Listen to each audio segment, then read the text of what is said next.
Słuchajcie, usiądę sobie i skryję się za snopkami, ponieważ dziś jest tak wietrznie, że no niestety praktycznie mam mikrofon, a słychać tylko było wiatr, więc to jest naprawdę bardzo fajne miejsce i jest tu spokojnie i cicho, więc możemy pogadać.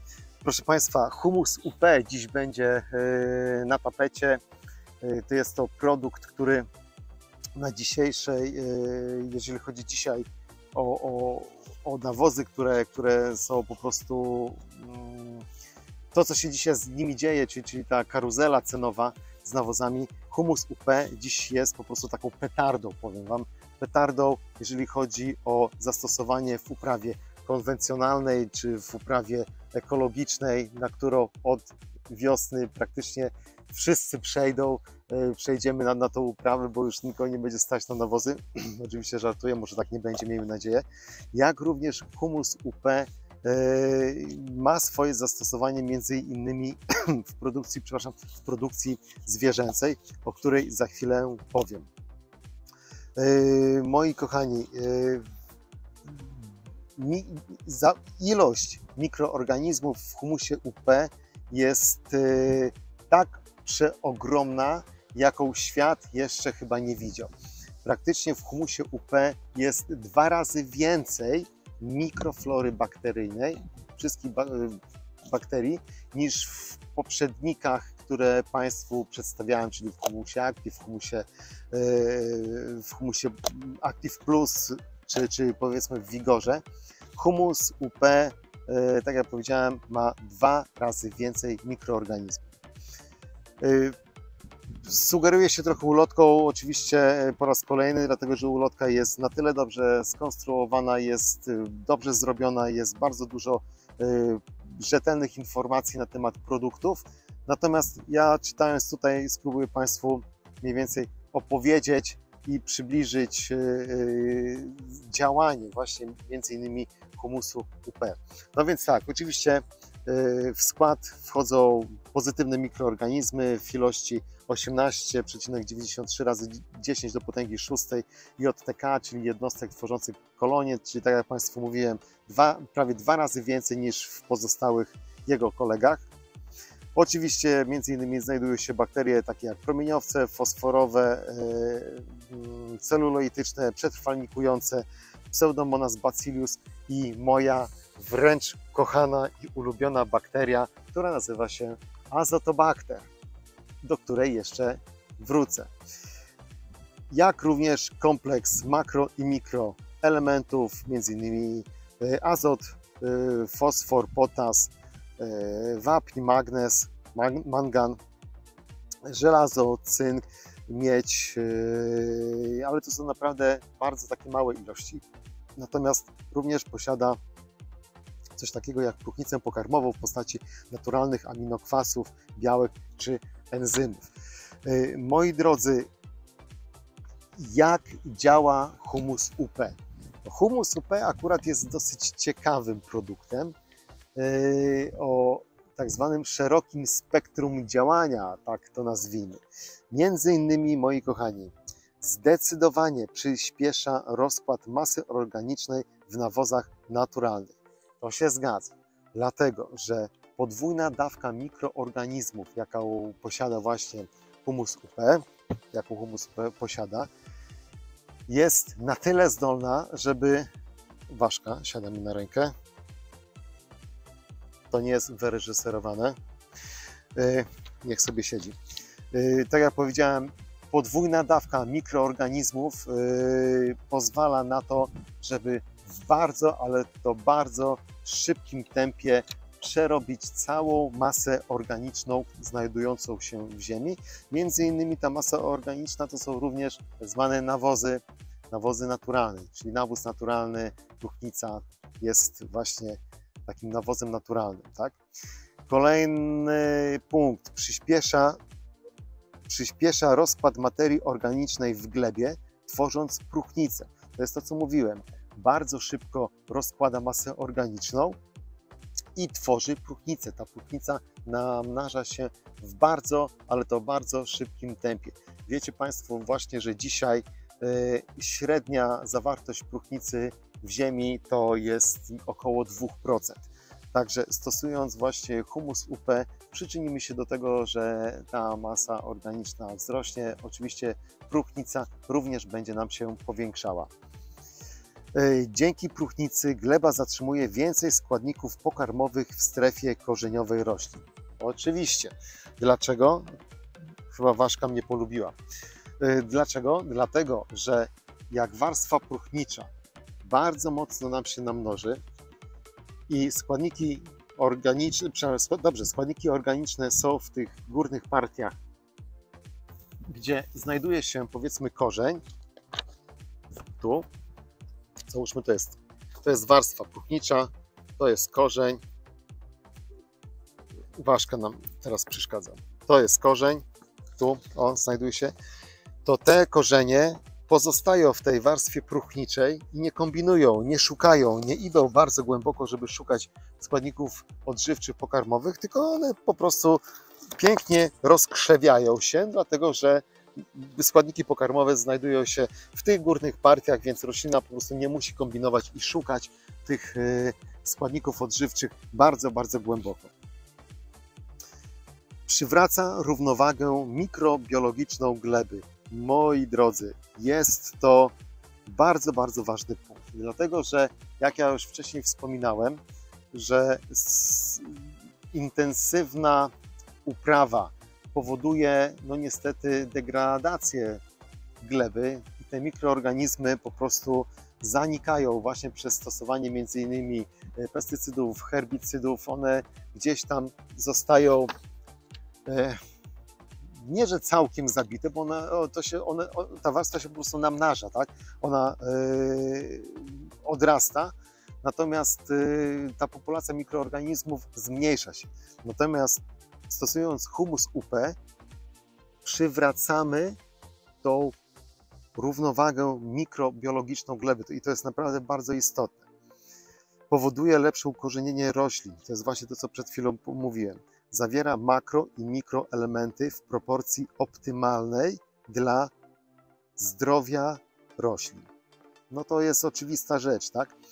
Zawiera mikroorganizmy, które udostępniają roślinie fosfor, potas oraz pozostałe uwiązane organicznie makro i mikroelementy, ale co najważniejsze jest, moi drodzy, co najważniejsze, i teraz słuchajcie u mnie uważnie, bo to jest naprawdę bardzo ważna informacja. Zawiera mikroorganizmy, które udostępniają roślinie azot. Słuchajcie, udostępniają azot w formie pokarmowej nawet do 70 kg na hektar. Słuchajcie, i to już nie są żarty, dlatego że, tak jak powiedziałem, dzisiejsza karuzela nawozowa spowodowała to, że grupa Azoty przez chwilę, albo nawet w ogóle zamknęła na chwilę obecną produkcję nawozów, tak? Coś mówią nam, że wznowią ją na wiosnę. Czarno na białym, jak Państwu powiedziałem, azot uwalniany z powietrza, możemy sobie zrobić sami taką fabrykę azotową na naszym własnym polu i możemy mieć naprawdę tego azotu pod dostatkiem, dlatego że 70 kg na hektar to już naprawdę jest bardzo poważna ilość. Regeneruje rośliny po opryskach chemicznych. Moi drodzy, tak, regeneruje rośliny po opryskach chemicznych. Opryski chemiczne działają osłabiająco, znaczy teraz tak, żeby zaraz nie wywołać tutaj jakiejś niepotrzebnej awantury. Są to oczywiście środki ochrony roślin, tak, one jedne rośliny chronią, drugie nam oczywiście unicestwiają, tak, zwłaszcza tutaj mówimy o chwastach, natomiast jakby nie patrzył, środek chemiczny jest środkiem chemicznym i zawsze gdzieś ta roślina rykoszetem oberwie po zastosowaniu środka chemicznego. Dlatego też m.in. humus UP, z racji tego, że posiada tą bogatą mikroflorę bakteryjną, on regeneruje właśnie m.in. po opryskach chemicznych. Stymuluje rośliny do wzrostu, rzecz jasna.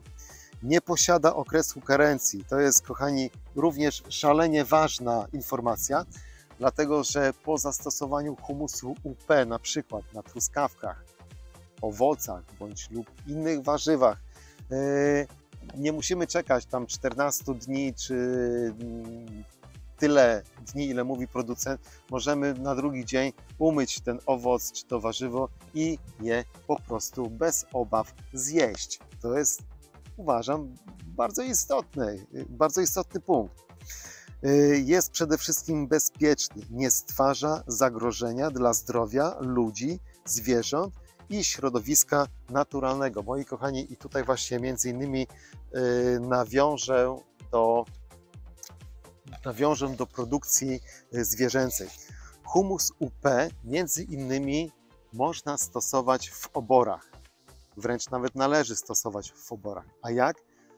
Opryskując nim ściany, opryskując nim stanowiska, na których mieszczą się zwierzęta, dlatego że humus UP dzięki tak potężnej ilości mikroorganizmów, które posiada, po pierwsze on neutralizuje zapach, może nie aż tak do końca, że będziemy czuć fiołki w oborze, natomiast jest to znacząco wyczuwalne, że humus UP zadziałał na tyle, żeby ten zapach zniwelować. Dodatkowo, moi drodzy, co jest rzeczą również niesłychanie ważną, w kanałach gnojnych przyspiesza rozkład masy organicznej i kożucha w gnojowicy. To jest właśnie też między innymi mankament właśnie w gnojowicy, gdzie robi się ten kożuch. Humus UP i mikroorganizmy, które są w środku, powodują rozrzedzenie gnojowicy oraz tego kożucha na tyle, że ta gnojowica po prostu raz, że też oczywiście traci te właściwości zapachowe, ale jest na tyle płynna i ta konsystencja robi się taka, że te kanały gnojowicy, które są, one po prostu, ona je jakby udrażnia. Humus UP udrażnia właśnie te kanały, w których gnojowica gdzieś tam po prostu ma takie swoje zbrylone zastoje, tak to nazwijmy. Dawka, jaka jest tutaj zalecana, to jest między innymi 20 litrów humusu UP na 100 metrów sześciennych gnojowicy.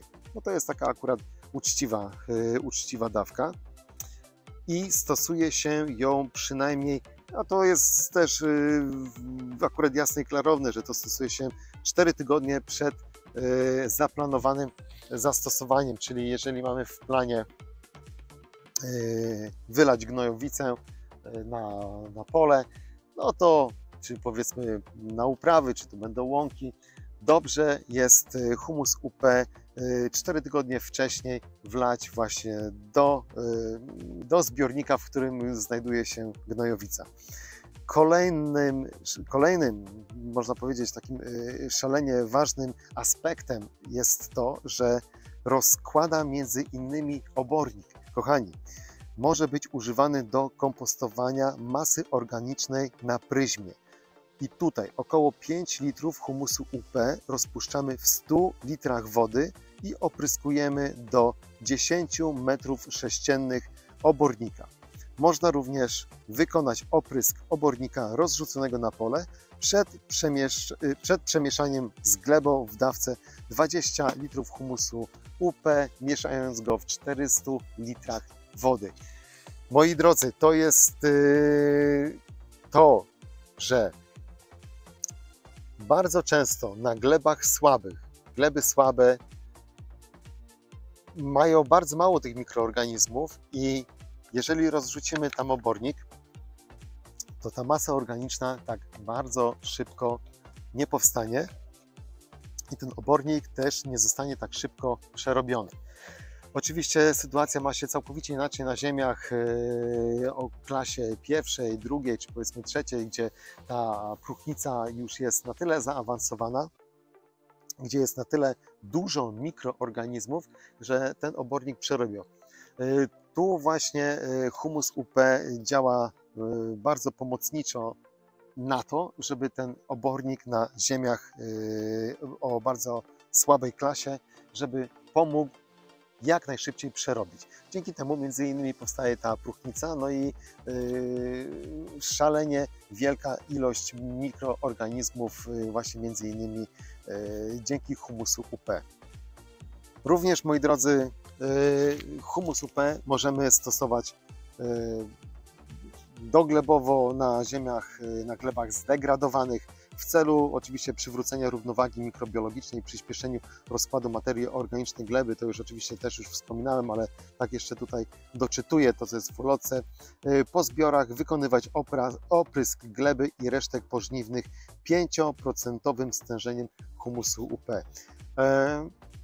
Jak widzicie, moi drodzy, humus UP ma bardzo szerokie spektrum działania, jak już mówiłem, natomiast warto zainteresować się tym produktem, naprawdę warto, z racji tego, że dzisiaj, tak jak już wcześniej wspominałem, jeszcze raz powtórzę, karuzela cenowa nawozów jest na tyle dziwna, że ciężko wstrzelić się naprawdę w dobrą cenę.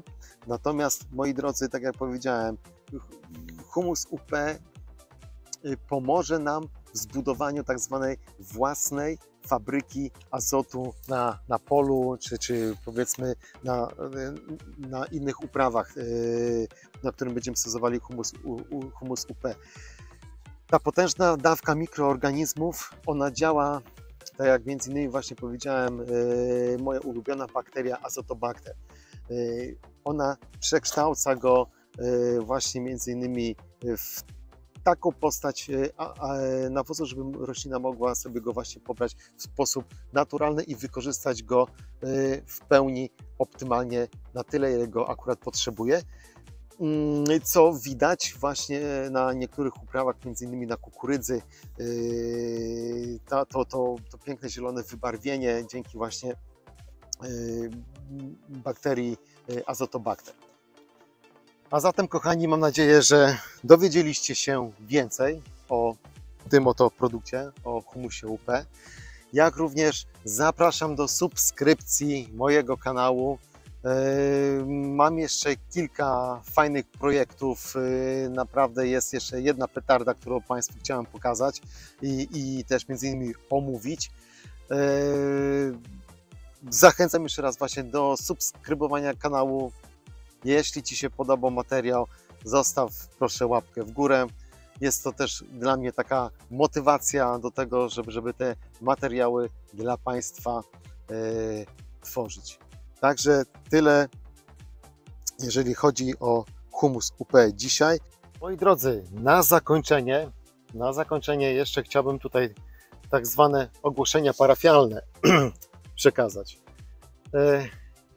Ostatnimi czasy, no kilka dni temu rozmawiałem ze swoim bardzo serdecznym przyjacielem Robertem właśnie z okolic Lublina i Robert właśnie przekazał mi taką bardzo mądrą rzecz. W rozmowie wyszło bardzo mądre zdanie, między innymi Robert stwierdził, właśnie mówię, strasznie wieje, Robert powiedział tak, że dożyliśmy bardzo dziwnych czasów, mianowicie nieważne jest to, jakim jesteś człowiekiem, nieważne ile masz, jaką masz wiedzę, jakie masz szkoły pokończone, tak jak wspominałem, nieważne jaką masz wiedzę, jest to całkowicie nieważne.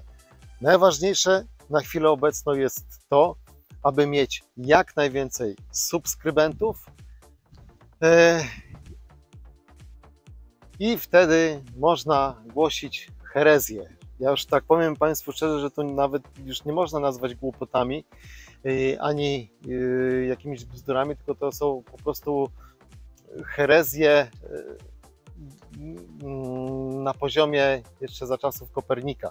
To jest taka wiedza, kiedy myślano, że Ziemia jest płaska. Mianowicie chodzi o to, że gdzieś tam burzliwa dyskusja się ogólnie wytworzyła, że powiedziałem coś takiego, że ciężka chemia niszczy mikroorganizmy, które są w ziemi. Proszę Państwa, no niszczy te mikroorganizmy. Może nie tyle, że wybije je na maksa wszystkie, no, dlatego że w zależności od ziemi, jaka jest gleba, czy to są gleby o klasie pierwszej, drugiej, trzeciej, te mikroorganizmy oczywiście one będą się o wiele szybciej namnażały niż te na ziemiach słabych, piaszczystych. Moi drodzy, ja swoje filmy, które Państwu tutaj pokazuję, ta wiedza jest oparta o 30 lat doświadczenia. To jest 30 lat doświadczenia. Nie tyle co mojego, ale firmy, która produkuje właśnie te mikroorganizmy. To jest 30 lat doświadczenia, powtarzam. I jednak oni się na tym lepiej znają, jeżeli, a nie jak ktoś mówi, że stosuje ciężką chemię i u niego wszystko jest ok, tak? Proszę Państwa, owszem, może taka sytuacja wystąpić, dlatego, tak jak Państwu powiedziałem, tylko że jeżeli ktoś słucha tego typu właśnie herezji, no to my zaczynamy, że tak powiem, krążyć, gonić własny ogon i po prostu koło się zamyka. Ktoś, kto ma 100 000, załóżmy, subskrypcji, przekazuje informację o tym, że możesz stosować ciężką chemię, wapnuj, będzie dobrze, bo u mnie jest dobrze i jest ok. Tak nie jest. Ci, którzy mają bardzo dobrą ziemię, tak jak powiedziałem, wystarczy wapnować, te mikroorganizmy będą się o wiele szybciej namnażały, natomiast na tych ziemiach, które są słabe, tak nie będzie. Sami dobrze o tym doskonale wiecie. I teraz ci, którzy wysłuchają, mają słabą ziemię, pomyślą tak, no kurde, tamten stosuje u siebie ciężką chemię, wszystko jest dobrze, nie ma czym się przejmować, tak? No to nie jest tak do końca, bo ta materia organiczna na tych słabych ziemiach, ona po prostu no, jest na tyle słaba i jeszcze jak dołożymy jej ciężką właśnie chemię, nawozy, herbicydy, pestycydy, no to niestety ta ziemia zostaje powoli wyjałowiona i guzik z tego wszystkiego będzie. Przykładem jest to, że na przykład jedna taka malutka kulka nawozowa, ona zabija mikrożycie, mikrobiologię, całe to towarzystwo w obrębie 2 cm wkoło siebie. Dlaczego? Dlatego, że w tym miejscu, gdzie padła kulka nawozowa, wytwarza się bardzo kwaśne środowisko i to środowisko jest bardzo nieprzyjemne dla tych właśnie mikroorganizmów. I te mikroorganizmy obumierają. Oczywiście kulka jedna padnie tu, druga padnie tu, trzecia, czwarta, piąta i tak dalej. Tych mikroorganizmów wszystkich wiadomo, że się nie wytępi i nie zniszczy, ale w tych miejscach ta ziemia tych mikroorganizmów mieć nie będzie. Dlatego właśnie ja Państwa też skłaniam do tego, żeby używać właśnie kwasów humusowych. To już nie chodzi o to akurat o te moje, tylko ogólnie o kwasy humusowe, o te mikroorganizmy, bo one mimo wszystko suplementują tą ziemię właśnie w te mikroorganizmy. Jeżeli stosujesz ciężką chemię, daj od czasu do czasu te mikroorganizmy, żeby jeszcze raz one się namnożyły. Masz słabą ziemię, masz gospodarstwo konwencjonalne, gdzie używasz właśnie tych oprysków, czy już nawet nie mówmy dużo nawozów, bo to przy tych cenach dzisiejszych to nawet nie ma o czym mówić, ale stosujesz nawozy sztuczne, od czasu do czasu daj te mikroorganizmy swojej glebie po to, żeby ta warstwa próchnicza, ona się cały czas namnażała. Moi kochani, słuchajcie, ja tutaj namawiam Państwa tutaj inaczej, apeluję o własny rozsądek. Tu chodzi o rozsądek. Wiadomo, że ktoś, kto ma, tak jak powiedziałem, 100 000 widzów, ma ten przekaz o wiele lepszy niż powiedzmy mój. Natomiast tylko ja dziwię się, że żyjąc w XXI wieku, mając dostęp do wszelkiego rodzaju informacji, co dzisiaj chcesz, wygooglujesz sobie i masz gotową odpowiedź, że ktoś jeszcze tych czasach jest święcie przekonany, że ciężka chemia nie niszczy i nie degraduje ziemi. No jest to po prostu wręcz dla mnie rzeczą niepojętną i tak dla przykładu na przykład, tylko powiem tyle, że Zachód już dawno o tym wie, że chemia niszczy mikroorganizmy i Zachód właśnie już w tej chwili brnie w to, żeby tej chemii stosować jak najmniej, a iść bardziej właśnie w polepszanie tej gleby, w walkę właśnie o powiększenie próchnicy. Nawet ostatnio oglądałem program w którymś niemieckim programie, który mówi o tym, że wystarczy, że próchnica w glebie powiększy się o 1%, to odbije się to bardzo pozytywnie na naszym klimacie, co rzeczą jest oczywistą. Z kolei ja, będąc na targach, rozmawiając akurat z Niemcami, bo mam do nich tam najbliżej, to młodzi studenci, którzy do mnie przychodzili porozmawiać właśnie, czy tam, nie wiem, jak komuś tam ulotkę zostawiłem, to zatrzymał się, żeby pogadać, to oni wręcz byli bardzo zainteresowani tym i oni sami o tym mówią, że ich już w szkołach uczą o tym, że mikroorganizm jest rzeczą, jest czymś bardzo potrzebnym i mikroorganizm w ziemi musi być. I oni w szkole ich uczą o tym, że chemia, niestety te mikroorganizmy zabija. Tak to można nazwać. Uważam, że jeżeli będziemy szli w tym kierunku, to rolnictwo naprawdę po prostu w którymś momencie padnie, bo to sami o tym doskonale Państwo wiecie, że jest coraz ciężej uprawiać poszczególne rośliny. Natomiast ja wiem i co niektórzy Państwo też wiecie, że na przykład na ziemiach zachodnich, gdzie spółki, które są z zachodu, spółki zachodnie dzierżawią ziemię bądź leasingują, wyeksploatują ją do samego końca. Po prostu walą tam tak potworne dawki nawozów po to, żeby wyciągnąć z tej ziemi jak najwięcej. Potem co się okazuje, gdzieś tam się spotykamy na targach, rozmawiamy, potem okazuje się, że przez ileś lat nic na tej ziemi nie jest w stanie urosnąć, po prostu dlatego, że tam już jest takie wielkie stężenie glifosatów i wszelkiego rodzaju ciężkiej chemii, że te rośliny po prostu nie rosną. Mikroorganizmów po prostu tam brak. Niby ta ziemia wygląda normalnie, ale ona została totalnie wyjałowiona.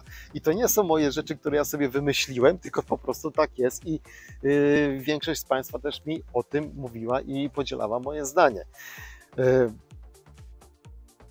Także moi drodzy, ja z tego miejsca, Państwu bardzo dziękuję jeszcze raz za wszelkie subskrypcje, które mam. To znaczy, że filmy, które robię, Państwu się podobają, co jest dla mnie motywacją, żeby robić kolejne, następne, ale apeluję, tak jak już powiedziałem, o własny rozsądek, tak? Wapnowanie też cuda nie zrobi, tak przy okazji wapno, podkreślam, wapno nie jest nawozem. Nie jest nawozem.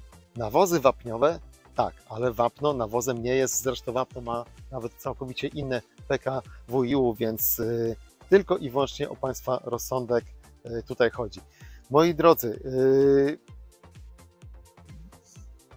co mogę jeszcze na koniec powiedzieć? Dziękuję jeszcze raz, że jesteście ze mną na tym kanale. Będę starał się robić materiały następne.